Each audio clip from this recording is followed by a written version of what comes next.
Welcome to the final module of DI 331, American Civil War. Tonight or today, depending on what time you view this, we are going to look at Reconstruction and the post-war effects. Woodworth begins chapter 14 by contemplating how Reconstruction might have unfolded had Lincoln not been assassinated. Whatever path Lincoln may have taken, we do know that he was committed to securing freedom for the slaves, and that freedom included the opportunity of not only bettering one's life, but also being able to vote, which we call enfranchisement. To disenfranchise means to keep the blacks from voting. To enfranchise means to give them the vote. And since John Wilkes Booth saw fit to end Lincoln's life in Ford's Theater that night in 1865, we'll never really know. However, one thing we can know is that the process of Reconstruction was going to be a lot tougher without Lincoln. The end of the Civil War gendered some very difficult questions that needed some immediate answers. First of all, how to bring the southern states that had chosen secession back into the fold of the Union. Number two, what to do with the freed slaves. And number three, who was going to administer Reconstruction? Was it going to be the military, or was it going to be the civilian government? Prior to his assassination, Lincoln and his Vice President Andrew Johnson had formulated a mild Reconstruction plan that started with his 10% plan, which that 10% plan offered a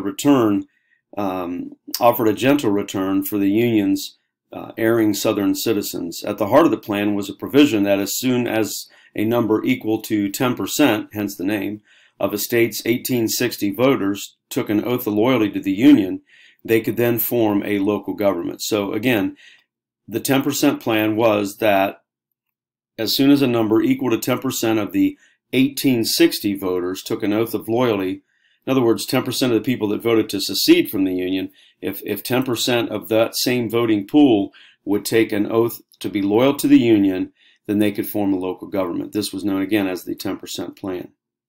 Also, each former secessionist or rebel state had to ratify the 13th Amendment, thus ending slavery forever in the United States. Now, following Lincoln's assassination, Vice President Andrew Johnson was sworn in as America's 17th president. Similarly, when John F. Kennedy was killed November the 22nd, 1963, President Lyndon Baines Johnson stepped in because he was the vice president. So it's an automatic thing when the president dies. Typically, the vice president assumes the mantle of presidency, and so it was in 1865 with Andrew Johnson. Johnson was from North Carolina. He was a champion of the poor and middling South whites, hostile to slaveholders, but he was indifferent to their slaves. While Johnson got off to a bad start as president, he seemed to get along well with a group called the Radical Republicans, and we've talked about them before. Woodworth mentions those in the book. Radical Republicans were a group that wanted the aristocratic Southern genteel planter class destroyed and full equality for all blacks. That was the motive for the Radical Republicans, their motive. In order to obtain this goal, the Radical Republicans sponsored what was called the Wade-Davis Bill, which stipulated that a Southern state could form a loyal state government when a majority, now not Lincoln's 10%, but a majority of its total number of 1860 voters took what was called an ironclad oath, swearing that they had never voluntarily supported the rebellion. So the Wade-Davis Bill was much more stringent than Lincoln's 10% plan. So under those terms, no Confederate state could have formed a government without a great deal of perjury unless it extended the vote to former slaves, virtually all of whom could have taken the ironclad oath with complete honesty. Now, initially, Johnson told Republicans what they wanted to hear. He spoke of dealing harshly with those who had betrayed the Union by seceding. Johnson was so convincing in his political rhetoric that leading members of the Radical Republicans felt secure that now that Johnson was in the chair, Reconstruction would be very seamless. But they were in for a big surprise because that was not the case. During his first 7 months of his term in office, Johnson took took some key measures towards Reconstruction that were in line with Lincoln's desires. Number one, he offered a proclamation offering amnesty to former Confederates who would take the oath of allegiance. He also recognized the 4 state governments Lincoln had established in former Confederate states before the end of the war. He set up similar governments in the remaining 7 states of the former Confederacy, stipulating that the new governments must accept emancipation, nullify secession, repudiate the debts their states had incurred during the war. And number 4, he encouraged the restored Southern state governments to extend the vote, to enfranchise to literate blacks. In reality, no former Confederate state enfranchised a single black person, and some states even declined to pay their war debts. So rather than reacting as Lincoln had always done, with increased firmness and severity in the face of defiant white Southerners, Johnson tamely acquiesced. And in August, Johnson began sympathizing with the former Confederacy, who, unlike the radical Republicans, flattered him. The first indication that Johnson was not going to be as strong on Reconstruction as Lincoln would have been was when he allowed Mississippi's provisional governor to form a state militia comprised of former Confederate troops. And then he rebuked 2 U.S. Army generals that were stationed in Mississippi who objected to this move.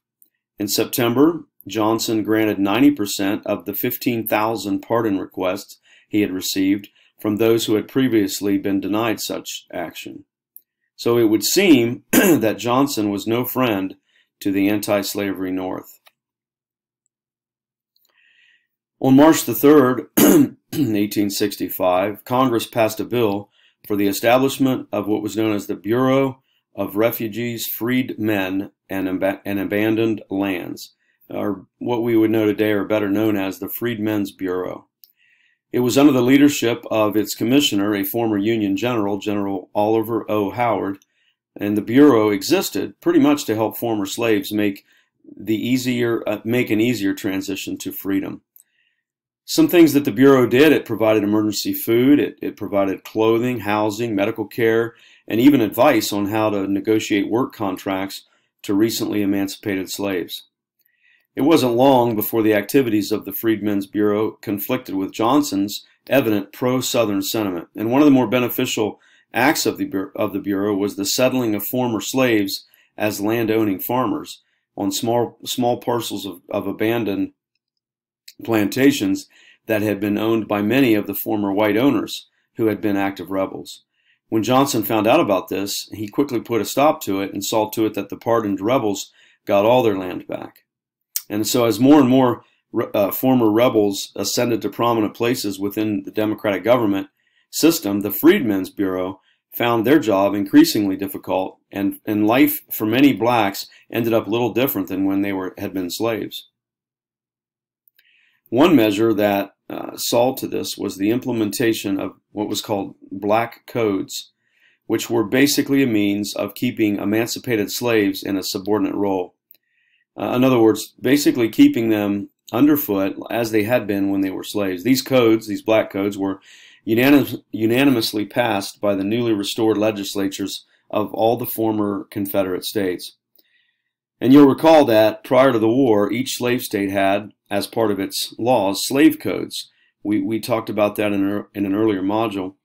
And these slave codes contained laws that enabled, supported, and protected slavery. Now that slavery was gone, a number of former Confederate states basically swapped the slave codes for black codes that provided a separate and lower legal status for blacks, sort of a gray legal area between slavery and freedom. And some of these black codes included things like not allowing a black man to carry a firearm. And by the way, this during a time in American history when nearly every American male not only owned a firearm, but was legally allowed to carry it openly. Some of these black codes prohibited the meeting of blacks in large gathering places. They even prohibited them from attending church in some of the southern states. So after the passage of the 13th, the 14th, and the 15th Amendments to the U.S. Constitution, these black codes morphed into what were called Jim Crow laws. Jim Crow laws were state and local laws enacted and enforced by white Democratic-dominated state governments after the Reconstruction period that enforced racial segregation in the southern United States. And it wasn't until President Lyndon Johnson passed the Civil Rights Act in 1964 that we see these Jim Crow laws go by the wayside. The Southern Black Codes, again, combined with a rising tide of violence against blacks and Unionists in the South, helped convince many congressional Republicans that the former Confederate states were basically rejecting the outcome of the war by not abiding by the rules of Reconstruction.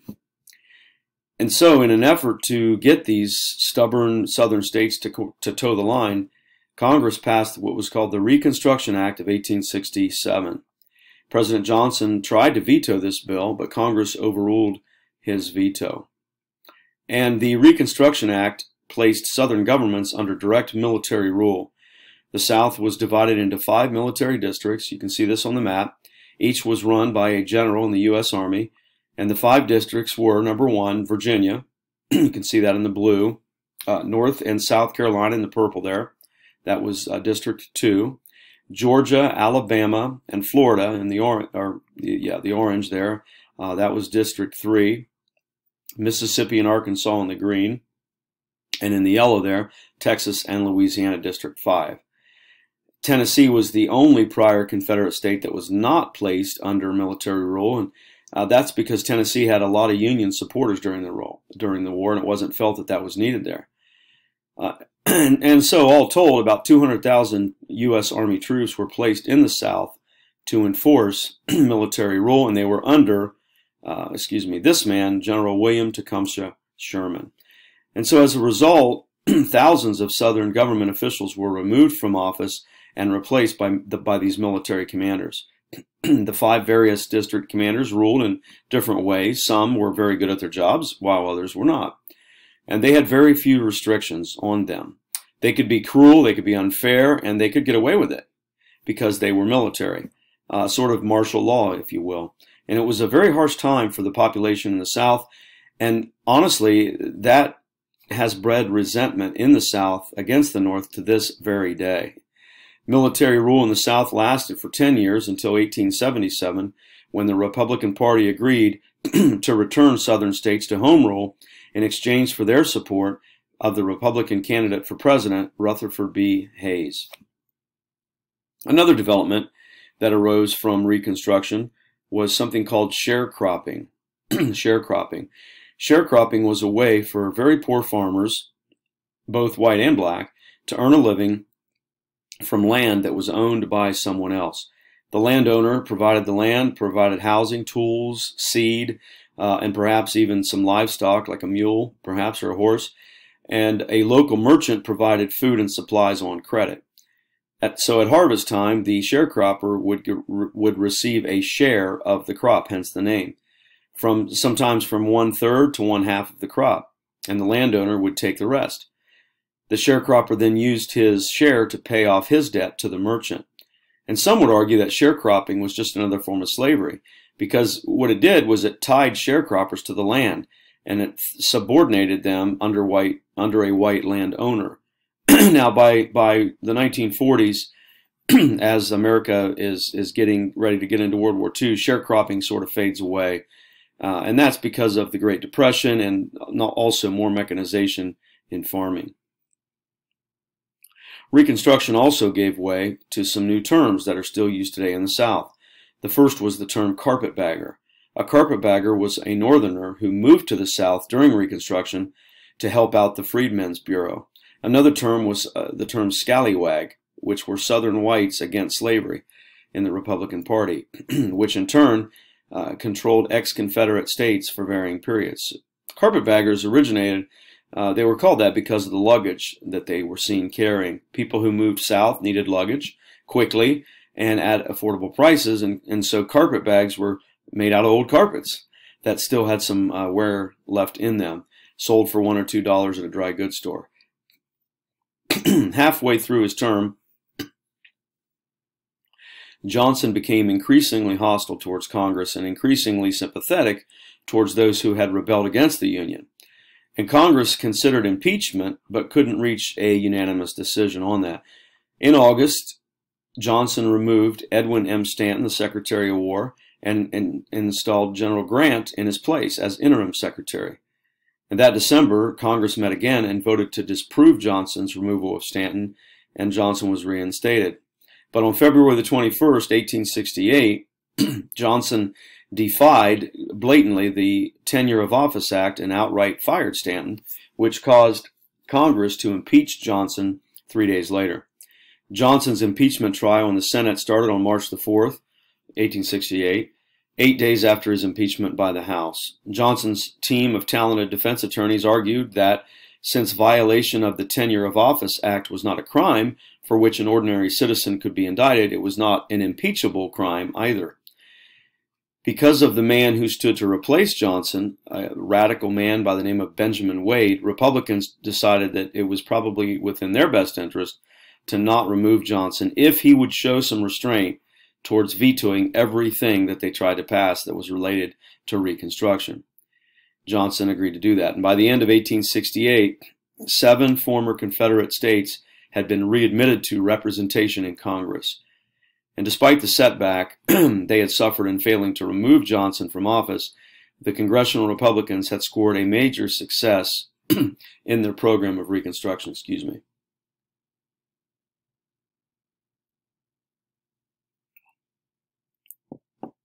Now, many white Southerners who were not happy with Reconstruction tried to intimidate their black employees or tenants into staying away from the polls when it came time to vote and ratify the 14th Amendment.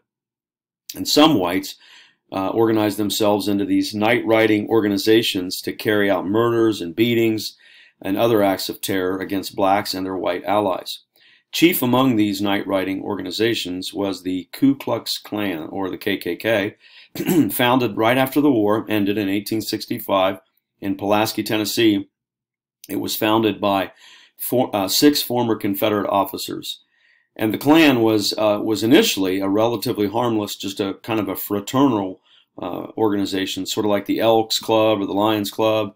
But by 1868, it had become a bona fide terrorist organization, frequently murdering politically active blacks as well as scallywags and carpetbaggers, as the opponents of civil rights referred to Southern Unionists and Northern settlers in the South. Additional Klan targets included the Freedmen's Bureau, the schools that the Freedmen's Bureau had set up. Now, Nathan Bedford Forrest, who, if you recall, led the massacre at Fort Pillow, became the Klan's first Grand Wizard. And of course, what most people don't care to talk about or remember him by is the fact that Forrest was gloriously saved in 1875, 2 years before his death. And during President Grant's first term, Grant passed the Ku Klux Klan Act in 1872, which authorized the president to deploy the Army to use the military to suspend the writ of habeas corpus when and where necessary. Now, in case you're not familiar, that term writ of habeas corpus mandates that a law enforcement official, usually a warden, must provide justification for detaining a person before they stand trial. So when that writ of habeas corpus is suspended, it essentially allows a person to be arrested and detained because they are deemed a threat to public safety. So Grant sent troops to the South, and over the next few months, his troops made thousands of arrests and secured hundreds of convictions. Other Klansmen fled the country to escape arrest, and the campaign of Grant basically broke the power of the Klan, which officially disbanded. However, in 1915, a controversial silent film entitled Birth of a Nation was shown, and it revived the Klan under a Colonel William Simmons. And the Klan to this day is still active and is mostly comprised of white supremacist neo-Nazis. Following Johnson, former General Ulysses S. Grant became America's 18th U.S. president. The Democrats purposely excluded Johnson from nomination for a second term and instead chose Horatio Seymour as their front-running candidate for the 1868 election. Grant won a total of 214 electoral votes to Seymour's 80. The Republicans retained dominant majorities in both houses of Congress. One of the first goals of Congress after Grant's election was to pass the 15th Amendment, which basically stipulated that the right to vote was not to be denied by any state on account of someone's race. So the passage of the 15th Amendment to the U.S. Constitution was the last of the three Reconstruction amendments. So we have the 13th Amendment, which ends slavery, the 14th Amendment, and the 15th Amendment, which allowed blacks to vote. 14th Amendment, ratified in 1868, granted equal protection under the law for all persons, no matter their race. Many consider Grant a better general than he was a president, and while that may be true, Grant did more for blacks and more for Native Americans than perhaps any other U.S. president that's ever lived, with perhaps the exception of Lyndon Johnson, with whom he is often compared. Because Grant was scrupulously honest, and he tended to trust those around him even when they proved untrustworthy. Grant was willing to give anybody the benefit of the doubt. But that proved costly for Grant because he's remembered not so much for the good things that he did during his two terms, not so much for the first term, but for the second term, because of two notable scandals during that administration. The first was called the Gold Ring Scandal and involved two financiers, Jay Gould and Jim Fisk, who basically misused their indirect connections to Grant in order to promote their attempt to corner the market on gold, leading to the Black Friday crash. The other scandal was called the Whiskey Ring, and this happened because due to the increase of liquor taxes after the Civil War, whiskey was supposed to be taxed at 70 cents per gallon. However, distillers would instead pay the officials 35 cents per gallon, and the illicit whiskey was stamped as having the tax paid. Before they were caught, a group of politicians were able to siphon off millions of dollars in federal taxes. Now, although Grant was innocent of any wrongdoing, these scandals tarnished his reputation in the White House. And during the era of Reconstruction, which technically lasted from 1865 to 1877, the vast majority of Southerners refused to accept the changes wrought from the war, and many continued to fight against black civil rights in the hopes of maintaining white supremacy that they enjoyed before the war. Americans began to grow weary of the struggle, and one by one, Southern states fell under Democratic rule, while the Republicans lost their ascendant position due in large part to the scandals of the Grant administration.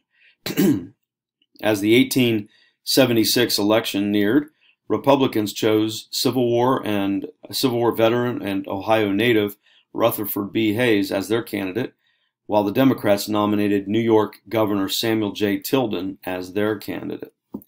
The results of the election remain among the most disputed ever in history, although it's not disputed that Tilden beat Hayes in the popular vote, because he did. But after a count of votes, Tilden won 184 electoral votes to Hayes's 165, with 20 votes from Florida, Louisiana, Oregon, and South Carolina still unresolved. And in Florida, Louisiana, and South Carolina, each party reported its candidate had won the state, while in Oregon, one elector was replaced after being declared illegal for being an elected or appointed official. So the question of who should have been awarded these electoral votes is the source of the continued controversy. An informal sort of backroom deal was struck to resolve the issue. Known as the Compromise of 1877, the deal awarded all 20 electoral votes to Hayes, basically seating him as America's 19th president.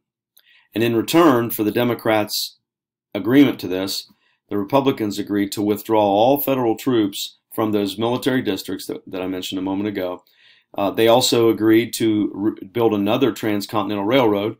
They also agreed to help rebuild Southern infrastructure that had been decimated by the war. And they agreed to allow one Southern Democrat into President Hayes' cabinet. The Compromise of 1877 not only ended Reconstruction, but it handed over power in the southern states to the Democratic Redeemers. The Democratic Redeemers were conservative Democrats who sought to regain their political power and enforce white supremacy. As could be expected, the southern Democratic-controlled states quickly proceeded to get rid of the vote for the blacks. They disenfranchised the black voters. So the legacy of Reconstruction in America led to a return of what's called sectionalism, which only the nationwide mobilization during the Spanish-American War, the Great War, and World War II would give the nation unifying causes big enough to overshadow sectionalism. So as we wrap up this course, I want to briefly, and this is kind of a fun thing, explore how the Civil War still impacts us today, some 158 years later. And so we're going to look at three areas that it still affects today: politics, culture, and physical surroundings. Now, in the realm of politics, the foundational cause of the war, which was a debate over federalism, still rages today as states argue with the federal government over certain issues, things like gun control, marriage, is marriage between a man and a woman, education, abortion, etc. These we still see this federalism raging today, where states are arguing with the federal government. We also see how the Civil War has impacted pop culture. In the movie Night of the Museum, the Lincoln Memorial comes to life. The Hollywood movie Forrest Gump gets its title from Nathan Bedford Forrest.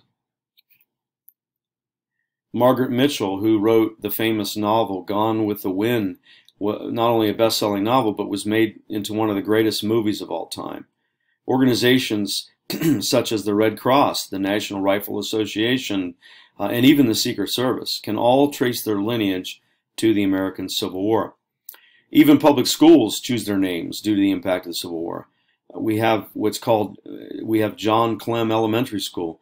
We have Nathan Bedford Forrest High School, Robert E. Lee Elementary, Jefferson Davis Middle School, and others dot the landscape. In the world of sports, we can see the impact of the Civil War as baseball, the game of baseball, owes its birth, its heritage to the Civil War. Collegiate teams, college teams like the LSU Tigers, the UNLV Rebels, and Auburn War Eagles owe their birth to Civil War regiments. They were named after Civil War regiments.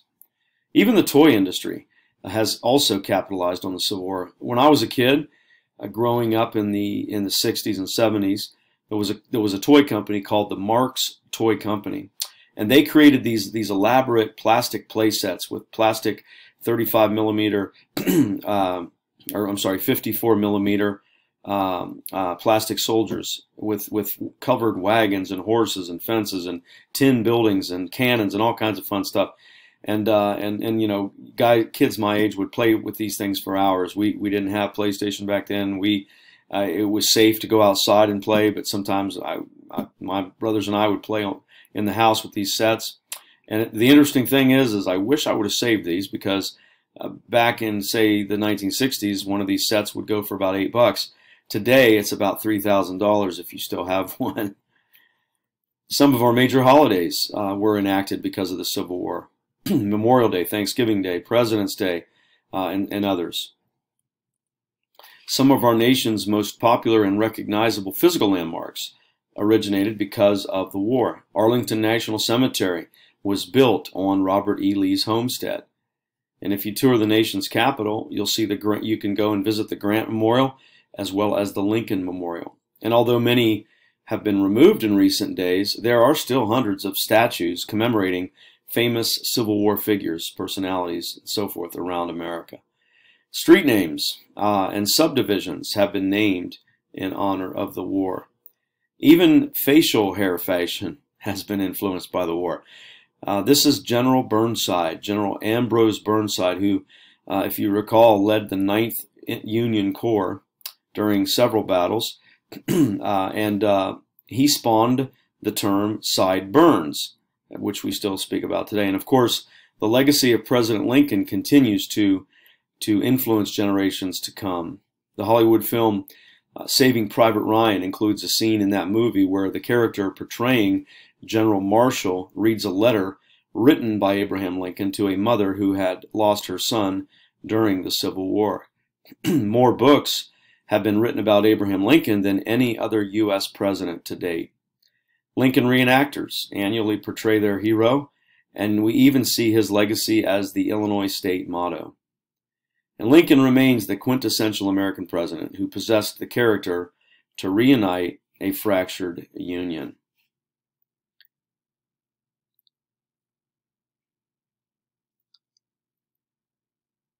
If you look at that, you're supposed to see Lincoln as a chicken McNugget. All right, that is going to end DI 331, the American Civil War. I wish you well on your final exam. It's been a pleasure.